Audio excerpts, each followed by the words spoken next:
Good morning again, saints. Good to see you. We're going to talk this morning about how blessing, God gives us so many blessings, and one of the reasons that He does, of course, is because He loves us and wants to bless us, but also to attract others to Him. You know, that was one thing. He was going to set His blessing on the children of Israel, and all the world was going to see that, and then that was going to attract them to the Lord. And so I want to talk a little bit about that. A few things that help us to accomplish being a blessing is, number one, who we love the most. That is so important in life.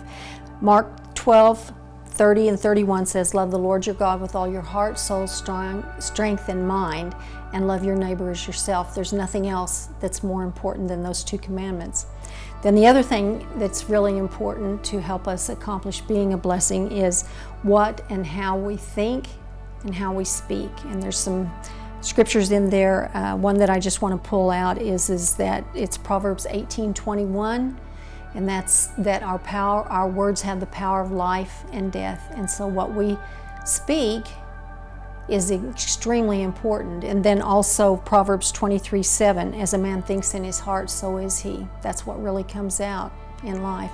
And so we see that the love of God shapes us. And if that's our first love and there's no other love in our heart before Him, then we're able to think and speak and act in our attitudes out of the culture of the nature and character of God, because He is our first love. That's such an important concept. And so I want to say that our calling as believers, of course, is to have a relationship with the Lord. But then even Jesus sent the disciples out with the Great Commission to attract the world through the gospel, the way we live, what we say, how we act, how we think, how we speak. And so God gives us many, many blessings and power to do that. And I want to just read to you Psalm 67 if you want an example of being a blessing that is going to attract the world to the Lord. Let me just read to you. I'm not going to read every one. There's only 7 verses, but I'm going to read 4 of them. Verses 1 and 2, "God, keep us near your mercy fountain and bless us. And when you look down on us, may your face beam with joy. Let us be a people that bring joy to your heart, because we're a people of blessing, just like you're a God of blessing.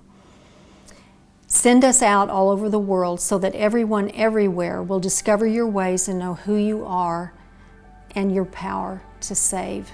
That's the Great Commission. Okay, then verse 6, "The harvest of the earth is here. God, the very God that we worship, keeps us satisfied at His banquet of blessings." In other words, abundant blessings that He just continues to give to us. And the harvest of the world is out there. Let's attract them with that banquet of blessings. And then lastly, verse 7, "And the blessings keep coming."